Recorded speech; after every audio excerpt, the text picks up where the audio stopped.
Hi hello welcome to ಸುಚೀಸ್ ವಿಚಾರ YouTube channel. ಎಲ್ಲರೂ ಹೇಗಿದ್ದೀರಾ? ಐ ಹೋಪ್ ಎಲ್ಲರೂ ಚೆನ್ನಾಗಿದ್ದೀರಾ ಅಂತ ಅಂದ್ಕೊಂಡಿದ್ದೀನಿ. ಇವತ್ತಿನ ವಿಡಿಯೋದಲ್ಲಿ ಲಕ್ಷ್ಮೀ ಪೂಜೆಗೆ ಏನೆಲ್ಲ ವಸ್ತುಗಳನ್ನು ನಾವು ತಗೋಬೇಕು, ಏನೆಲ್ಲ ಥಿಂಗ್ಸ್ಗಳನ್ನು ತಗೊಂಡು ನಾವು ರೆಡಿ ಇಟ್ಕೋಬೇಕು, ಹಾಗೆಯೇ ಈಗ ಹೊಸದಾಗಿ ಲಕ್ಷ್ಮೀ ಪೂಜೆ ಮಾಡ್ತಾರಲ್ವ ಅವರಿಗೆಲ್ಲ ಕನ್ಫ್ಯೂಷನ್ ಇರುತ್ತೆ. ಏನೆಲ್ಲ ವಸ್ತುಗಳನ್ನು ತಗೋಬೇಕು, ಏನು ಪರ್ಚೇಸ್ ಮಾಡೋದು, ಏನು ಬಿಡೋದು ನಿಜವಾಗ್ಲೂ ಗೊತ್ತಾಗಲ್ಲ, ಕನ್ಫ್ಯೂಸ್ ಆಗುತ್ತೆ. ಸೊ ಆ ಥರ ಇರೋರಿಗೆಲ್ಲ ಈ ವಿಡಿಯೋ ಹೆಲ್ಪ್ಫುಲ್ ಅಂತ ಅಂದ್ಕೊಂಡಿದ್ದೀನಿ. ಈ ವಿಡಿಯೋವನ್ನು ಎಲ್ಲೂ ಸ್ಕಿಪ್ ಮಾಡದೆ ಕೊನೆ ತನಕ ನೋಡಿ ಅಂತ ಕೇಳ್ಕೊತೀನಿ. ಸೊ ಹಬ್ಬಕ್ಕೆ ಏನೆಲ್ಲ ಸಾಮಗ್ರಿಗಳು ಬೇಕಂತ ನೋಡೋಣ. ಇಲ್ಲಿ ನೋಡಿ, ಪೂಜಾ ಸಾಮಗ್ರಿ. ಫಸ್ಟು ಲಕ್ಷ್ಮೀ ಮುಖವಾಡ, ಅರಿಶಿನ ಕುಂಕುಮ, ಕರ್ಪೂರ, ಗಂಧದ ಕಡ್ಡಿ, ಧೂಪ ಬೇಕೇ ಬೇಕು, ಬತ್ತಿ ಅಥವಾ ತುಪ್ಪದ ಬತ್ತಿ. ನೀವೀಗ ಬತ್ತಿ ಮಾಮೂಲಿ ಬತ್ತಿನೂ ತೊಗೋಬೋದು, ಇಲ್ಲ ತುಪ್ಪದ ಬತ್ತಿನೂ ತೊಗೋಬೋದು. ವೀಳ್ಯದೆಲೆ, ಅಡಿಕೆ, ದೀಪಕ್ಕೆ ಎಣ್ಣೆ ಅಥವಾ ತುಪ್ಪ. ನೀವು ಎಣ್ಣೆಯನ್ನು ಹಾಕಿದ್ರೂ ಹಾಕೋಬೋದು, ಇಲ್ಲ ತುಪ್ಪನೂ ಕೂಡ ಹಾಕೋಬೋದು. ಹಾಗೆಯೇ ಗಣಪತಿ ಮಾಡೋಕ್ಕೆ ಸಗಣಿ. ಗಣಪತಿನ ನಾವು ಸಗಣಿಯೆಲ್ಲ ಮಾಡ್ಕೊಂಡು ಯಾವುದೇ ಒಂದು ಪೂಜೆ ಮಾಡೋಕ್ಕಿಂತ ಮುಂಚೆ ನಾವು ಗಣಪತಿನ ನಾವು ಪೂಜೆ ಮಾಡ್ಕೋತೀವಲ್ವ, ಅದಕ್ಕೋಸ್ಕರ ಮೊದಲು ಸಗಣಿಯಿಂದ ಗಣಪತಿಯನ್ನು ಮಾಡಿಕೊಂಡು ಗಣಪತಿ ಪೂಜೆ ಮಾಡೋಕ್ಕೆ ಸಗಣಿ. ಹಾಗೆಯೇ ಗಂಜಲಿ ಅಂತ ಹೇಳಿದರೆ, ಇವಾಗ ನಾವು ಮನೆಯೆಲ್ಲ ಒರೆಸಿ ಕ್ಲೀನ್ ಮಾಡಿದ ನಂತರ ಇವಾಗ ನಾವು ಗಂಜಲಿ ಹಾಕಿದ ನಂತರ ನಮಗೇನಿರುತ್ತೆ, ಒಂದು ಮನೆ ಶುದ್ಧ ಆಗಿದೆ ಅನ್ನೋ ಒಂದು ಫೀಲ್ ಬರುತ್ತಲ್ವ, ಅದಕ್ಕೋಸ್ಕರ ಗಂಜಲಿ. ಹಾಗೆಯೇ ಗರಿಕೆ, ಗೆಜ್ಜೆ ವಸ್ತ್ರ. ಇಲ್ಲಿ ನಾವು ಗೆಜ್ಜೆ ವಸ್ತ್ರನ ಮಿಸ್ ಮಾಡೋಂಗೇ ಇಲ್ಲ. ಲಕ್ಷ್ಮೀ ಪೂಜೆಗೆ ಗೆಜ್ಜೆ ವಸ್ತ್ರ ಬೇಕೇ ಬೇಕು. ಅದೇ ರೀತಿ ಮುತ್ತೈದೆಯರಿಗೆ ಕೊಡೋಕ್ಕೆ ಬಾಗಿನದ ಸೆಟ್ಟು ರೆಡಿ ಮಾಡ್ಕೋತೀವಲ್ವ, ಅದಕ್ಕೋಸ್ಕರ ಬಾಗಿನದ ಸೆಟ್ಟು, ಬ್ಲೌಸ್ ಪೀಸು, ಅರಿಶಿಣದ ಕೊಂಬು, ಹಾಗೆಯೇ ಬಿಳಿ ದಾರ ಸಿಗುತ್ತಲ್ವ ಮಾಮೂಲಿ, ಅದು ಹಸಿರು ಬಳೆ ಅಥವಾ ಕೆಂಪು ಬಳೆ. ಮಾಮೂಲಿ ನಾವು ಲಕ್ಷ್ಮೀ ಪೂಜೆಗೆ ಕೆಂಪು ಬಳೆ ಇದು ಮಾಡಿದರೆ ಒಳ್ಳೆಯದು. ಆ್ಯಕ್ಚುಲಿ ದೇವಿ ಲಕ್ಷ್ಮೀ ಪೂಜೆ ಅಂತ ಹೇಳಿದರೆ ಹೆಣ್ಣು ದೇವರಿಗೆಲ್ಲ ಕೆಂಪು ವಸ್ತ್ರ, ಕೆಂಪು ಬಳೆ, ಕೆಂಪು ಸೀರೆ ಅಂದರೆ ತುಂಬ ಇಷ್ಟ ಅಲ್ವಾ. ಸೊ ಕೆಂಪು ಬಳೆ ತೊಗೊಂಡ್ರೆ ಒಳ್ಳೆಯದು. ಅದೇ ರೀತಿ ಅಚ್ಚು ಬೆಲ್ಲ. ಈ ಉಂಡೆ ಬೆಲ್ಲ ತೊಗೊಳ್ಳೋದು ಬೇಡ, ಅಚ್ಚು ಬೆಲ್ಲನೇ ಇಡಬೇಕು. ಕೊಬ್ಬರಿ, ಅರ್ಧ ಹೋಳು ಕೊಬ್ಬರಿ, ಕಡಲೆ, ಹೂವು, ಬಾಳೆಹಣ್ಣು, ಇದೆಲ್ಲ ಮಾಮೂಲಿ ಗೊತ್ತಿರೋದೆ. ಬಾಳೆಹಣ್ಣು, ತೆಂಗಿನಕಾಯಿ, ಬಾಳೆ ಎಲೆ, ತಾಮ್ರದ ಬಿಂದಿಗೆ ಬೇಕಾದ್ರೆ ತೊಗೋಬೋದು. ನಿಮಗೆ ಅನುಕೂಲ ಇದ್ದರೆ ಬೇಕಾದರೆ ಬೆಳ್ಳಿ ಬಿಂದಿಗೆಯನ್ನು ಕೂಡ ತೊಗೋಬೋದು, ಅಂದರೆ ಲಕ್ಷ್ಮಿನ ರೆಡಿ ಮಾಡೋಕ್ಕೆ, ನಾವು ಸೀರೆ ಉಡ್ಸೋಕ್ಕೆ. ಹಾಗೆಯೇ ಅಕ್ಕಿ, ತಟ್ಟೆ ಏನಕ್ಕೆ ಅಂತ ಹೇಳಿದರೆ, ಇವಾಗ ಸ್ವೀಟ್ಸ್ ಎಲ್ಲ ಮಾಡ್ತೀವಲ್ವ, ಅದನ್ನೆಲ್ಲ ನಾವು ದೇವ್ರ ಎದುರುಗಡೆ ಇಡಬೇಕಲ್ವ, ಹಾಕಿಬಿಟ್ಟು ಅದಕ್ಕೋಸ್ಕರ ತಟ್ಟೆಯನ್ನು ರೆಡಿ ಮಾಡ್ಕೋಬೇಕು. ಚಿಲ್ಲರೆ ಕಾಸು ಸ್ವಲ್ಪ. ಹಾಗೆಯೇ ಮಣೆ ಬೇಕಾಗುತ್ತೆ ಇಟ್ಕೊಳ್ಳೋಕ್ಕೆ. ದೀಪ, ಸೀರೆ, ತಾಳಿ ಅಂತ ಹೇಳಿದರೆ ಇಲ್ಲಿ ಅರಿಶಿಣದ ಕೊಂಬು ಇರುತ್ತಲ್ವ, ಅರಿಶಿಣ ಕೊಂಬಿನ ತಾಳಿ, ಇಷ್ಟು ರೆಡಿ ಮಾಡ್ಕೋಬೇಕು. ಅದೇ ರೀತಿ ಯಾವೆಲ್ಲ ಹೂಗಳು ಬೇಕಂತ ನೋಡ್ಕೊಳ್ಳೋಣ. ಇಲ್ಲಿ ಮೊದಲನೇದಾಗಿ ಮಲ್ಲಿಗೆ ಹೂಗಿದ್ರೆ ತುಂಬ ಚೆಂದ ಅಲ್ವಾ ಪೂಜೆಗೆಲ್ಲ. ಹಾಗೆಯೇ ಗುಲಾಬಿ ಹಾರ, ಪಾರಿಜಾತ ಹೂ, ತುಳಸಿ ಮಾಲೆ ಬೇಕೇ ಬೇಕು ಪೂಜೆಗೆ. ಹಾಗೆಯೇ ಕಣಗಲು ಹೂವು, ತಾವರೆ ಹೂವು, ಸೇವಂತಿಗೆ. ನಾನಿವಾಗ ಒಂದು 7ರಿಂದ 8 ಜಾತಿ ಹೂವನ್ನು ಹೇಳಿದ್ದೆ. ಇದೆಲ್ಲ ಹೂವು ಬೇಕಂತೇಳಿ ಏನಿಲ್ಲ. ದೇವರಿಗೆ ಒಂದು ನಾವು 3 ಜಾತಿ ಹೂವು ತಗೊಂಡ್ರೆ ಸಾಕಾಗುತ್ತೆ. ಹಾಗೆಯೇ 3 ಜಾತಿ ಹಣ್ಣು ತಗೊಂಡ್ರೆ ಸಾಕಾಗುತ್ತೆ. ಇಷ್ಟೇ ಬೇಕಂತೇಳಿ ಏನಿರಲ್ಲ ಅಲ್ವಾ. ಹಾಗೆ ಇವಾಗ ದೇವರಿಗೆ ನಾವು ಪೂಜೆ ಮಾಡಬೇಕಾದ್ರೆ ಒಂದು ಸ್ತೋತ್ರವನ್ನು ಹೇಳ್ತೀವಿ. ಅದು ಏನು ಸ್ತೋತ್ರ ಅಂತೇಳಿದರೆ, ಗಂಗೆ ಚ ಯಮುನೆ ಚೈವ ಗೋದಾವರಿ ಸರಸ್ವತಿ ನರ್ಮದೆ ಸಿಂಧು ಕಾವೇರಿ ಜಲಸ್ವಿನಿ ಸನ್ನಿಧಿಂ ಕುರು ಅಂತ ಈ ಒಂದು ಸ್ತೋತ್ರವನ್ನು ಹೇಳಿ ನಾವು ಪೂಜೆ ಮಾಡೋದ್ರಿಂದ, ಹಾಗೆಯೇ ನಮ್ಮ ಮನಸ್ಸಲ್ಲಿ ಏನಾದರೂ ಒಂದು ಬಯಕೆ ಇದ್ದರೆ, ದೇವರಲ್ಲಿ ನಾವು ಕೇಳ್ಕೋಬೇಕು ಅಂತೇಳಿ ಇದ್ದರೆ ಅದನ್ನು ಕೇಳಿಕೊಂಡು ಈ ಸ್ತೋತ್ರವನ್ನು ಹೇಳಿ ನಾವು ಪೂಜೆ ಮಾಡೋದು ಒಳ್ಳೆಯದು, ತುಂಬಾ ಒಳ್ಳೆಯದಂತ ಹೇಳ್ತೇನೆ. ಹಾಗೆಯೇ ದೇವಿಯ ಅಲಂಕಾರಿಕ ವಸ್ತು, ದೇವರನ್ನ ಅಲಂಕಾರ ಮಾಡಲಿಕ್ಕೆ ಏನೆಲ್ಲ ಬೇಕು. ಮೊದಲನೇದಾಗಿ ದೇವಿಗೆ ಮುಖವಾಡ ಫಸ್ಟು, ಆಮೇಲೆ ಸೀರೆ, ಬಳೆ, ಅರಿಶಿನ ಕುಂಕುಮ, ತಾಳೆ, ಅದೇ ರೀತಿ ಜಡೆಬಿಲ್ಲೆ ಅಂದರೆ ಚೌಲಿ ಅಂತ ಹೇಳ್ತೀವಲ್ಲ, ಜಡೆ ಹಾಕಲಿಕ್ಕೆ ಜಡೆಬಿಲ್ಲೆ.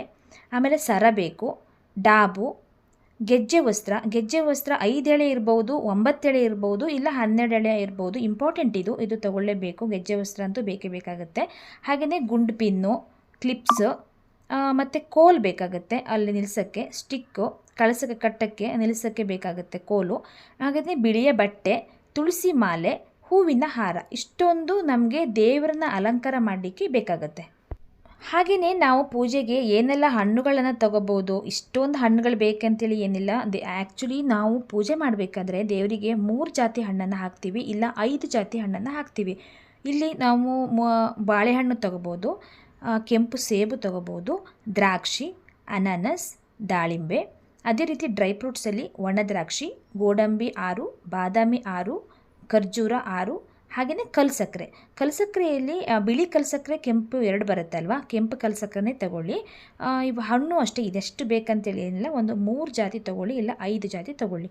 ಇವಾಗ ಕಳಸಕ್ಕೆ ಏನೆಲ್ಲ ಬೇಕಂತ ನೋಡೋಣ. ಕಳಸಕ್ಕೆ ಬೇಕಾಗಿರೋ ವಸ್ತು ಫಸ್ಟು ಅರಿಶಿನ ಕುಂಕುಮ ಮೇಯ್ನಾಗಿ, ಆಮೇಲೆ ಒಂದು ಹೂವು, 5 ರೂಪಾಯಿ ಕಾಯಿನ್ಸು, ಬಟ್ಟಲ ಅಡಿಕೆ ಅಂದರೆ ಮಾಮೂಲಿ ಅಡಿಕೆ ನಾವು ಇರ್ತೀವಲ್ಲ, ಇವಾಗ ವೀಳ್ಯದೆಲೆ ಜೊತೆ ಅಡಿಕೆ ಇರ್ತೀವಲ್ಲ ಆ ಥರ ಅಡಿಕೆ ಅಲ್ಲ.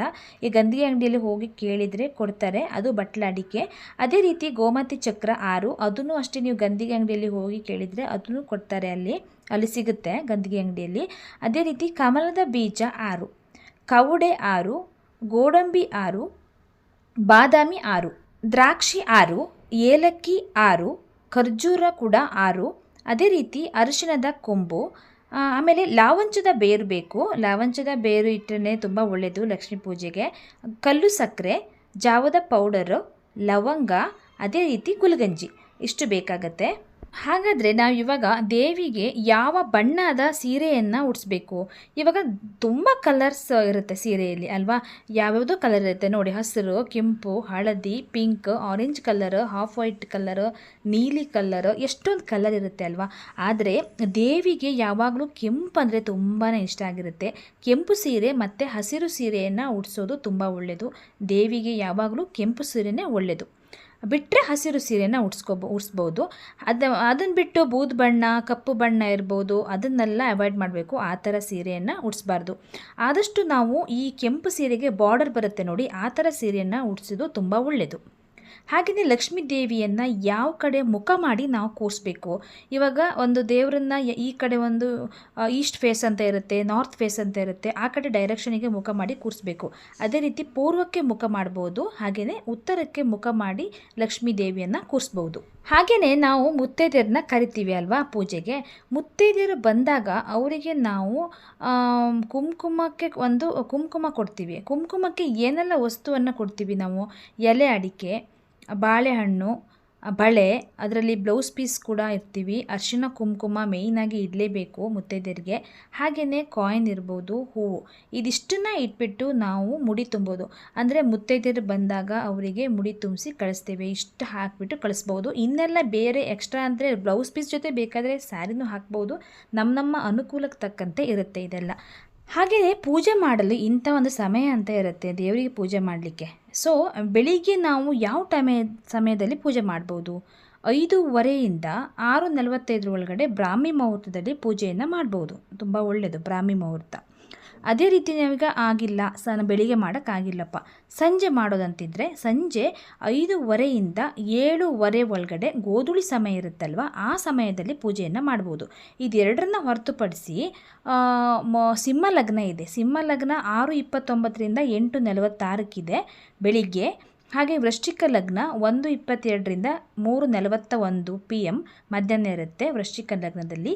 ಹಾಗೆ ಕುಂಭ ಲಗ್ನ ಬಂದು 7:27 8:54 PM ಸಂಜೆ ಇರುತ್ತೆ. ದೇವಿಗೆ ಮಡ್ಲಕ್ಕಿ ಕೊಡಲಿಕ್ಕೆ ಏನೆಲ್ಲ ಸಾಮಗ್ರಿಗಳು ಬೇಕು, ಏನೆಲ್ಲ ರೆಡಿ ಮಾಡ್ಕೋಬೇಕು ನಾವು? ಮಡ್ಲಕ್ಕಿಗೆ ಅರಿಶಿನ ಕುಂಕುಮ 1 ಪ್ಯಾಕೆಟ್ ಬೇಕು. ಅದೇ ರೀತಿ ಬಳೆ, ಹಸಿರು ಕೆಂಪು ಯಾವುದು ಬೇಕಾದರೂ ಆಗ್ಬೋದು. ಹಸಿರಾಗ್ಬೋದು, ಇಲ್ಲ ಕೆಂಪಾಗ್ಬೋದು. ಕೆಂಪು ಬಳೆ ಇದ್ರೇ ಒಳ್ಳೆಯದು, 1 ಡಜನ್. ಅದೇ ರೀತಿ ಅರಿಶಿಣದ ಕೊಂಬು, ಬ್ಲೌಸ್ ಪೀಸ್ ಹಸಿರು ಅಥವಾ ಕೆಂಪು, ಯಾವಾಗಲೂ ದೇವಿಗೆ ಹಾಗೆ ಅಲ್ವಾ, ಹಸಿರು ಅಥವಾ ಕೆಂಪು. ಕೊಬ್ಬರಿ ಅರ್ಧ ಹೋಳು. ಅದೇ ರೀತಿ ಅಚ್ಚು ಬೆಲ್ಲ, ಬಾಗಿನದ ಸೆಟ್ ಇದೆಯಲ್ಲ, ಬಾಗಿನ ಸೆಟ್ಟು, ಅಕ್ಕಿ, ಹೂವು, ವೀಳ್ಯದೆಲೆ ಅಡಿಕೆ, ವೀಳ್ಯದೆಲೆ ಜೊತೆ ಅಡಿಕೆ ಇಡ್ತೀವಲ್ಲ ಹಾಗೆ, ಮತ್ತು ಕಡಲೆ, ಹಣ್ಣು, ದುಡ್ಡು. ವೀಳ್ಯದೆಲೆಗೆ ಇಟ್ಟು ಕೊಡಬೇಕು. ದುಡ್ಡನ್ನು ನಾವು ವೀಳ್ಯದೆಲೆಗೆ ಇಟ್ಟು ಕೊಡ್ತೀವಲ್ಲ, ಈ ರೀತಿ ರೆಡಿ ಮಾಡ್ಕೋಬೇಕು. ಇದು ದೇವಿಗೆ ಮಡ್ಲಕ್ಕಿ ಕೊಡಲಿಕ್ಕೆ ಈ ರೀತಿ ರೆಡಿ ಮಾಡ್ಕೋಬೇಕು. ನಾವು ದೇವರಿಗೆ ನೈವೇದ್ಯ ಮಾಡಬೇಕಲ್ವ, ನೈವೇದ್ಯಕ್ಕೆ ನಾವು ಪ್ರಸಾದವನ್ನು ರೆಡಿ ಮಾಡ್ಕೋಬೇಕು. ಇದು ಮನೆಯಲ್ಲೇ ಮಾಡಬೇಕು. ಹೊರಗಡೆಯಿಂದ ತಂದು ಮಾಡೋದಕ್ಕಿಂತ ಮನೆಯಲ್ಲಿ ನಮಗೆ ಚೆನ್ನಾಗಿ ಬರದೇ ಇದ್ರೂ ಪರವಾಗಿಲ್ಲ, ಮನೆಯಲ್ಲೇ ರೆಡಿ ಮಾಡಿ ದೇವರಿಗೆ ಇಡೋದು ತುಂಬ ಶುದ್ಧ.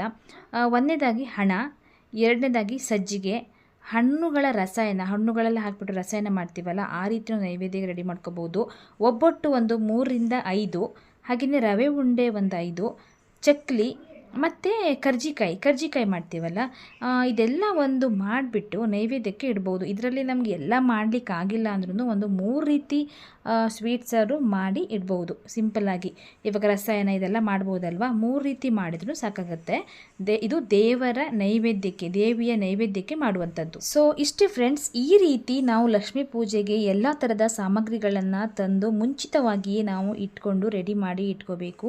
ಈ ವಿಡಿಯೋ ಈ ಹೊಸದಾಗಿ ಮಾಡೋರಿಗೆ, ಲಕ್ಷ್ಮೀ ಪೂಜೆ ಮಾಡೋರು ಇರ್ತಾರಲ್ವ, ಅವರಿಗೆಲ್ಲ ತುಂಬ ಹೆಲ್ಪ್ ಆಗ್ಬೋದು ಅಂತ ಅಂದ್ಕೊಂಡಿದ್ದೀನಿ. ಏನೆಲ್ಲ ತರಬೇಕು ಮಾಡಬೇಕು ಅದೆಲ್ಲ ಕನ್ಫ್ಯೂಷನ್ ಇರುತ್ತೆ, ಅವರಿಗೆ ಗೊತ್ತಾಗಲ್ಲ. ಈ ವಿಡಿಯೋ ನೋಡೋದ್ರಿಂದ ಅವರಿಗೂ ಸ್ವಲ್ಪ ಹೆಲ್ಪ್ ಆಗುತ್ತೆ ಅಂತ ಅಂದ್ಕೊಂಡಿದ್ದೀನಿ. ಹಾಗೆಯೇ ಇವತ್ತಿನ ಈ ವಿಡಿಯೋನ ಇಲ್ಲಿಗೆ ಮುಗಿಸ್ತಾ ಇದ್ದೀನಿ. ಇನ್ನೊಂದು ಹೊಸ ವಿಡಿಯೋದಲ್ಲಿ ನಾನು ನಿಮಗೆ ಮತ್ತೆ ಸಿಗ್ತೇನೆ. ಅಲ್ಲಿ ತನಕ take care, bye bye. Thank you all. Thanks for watching.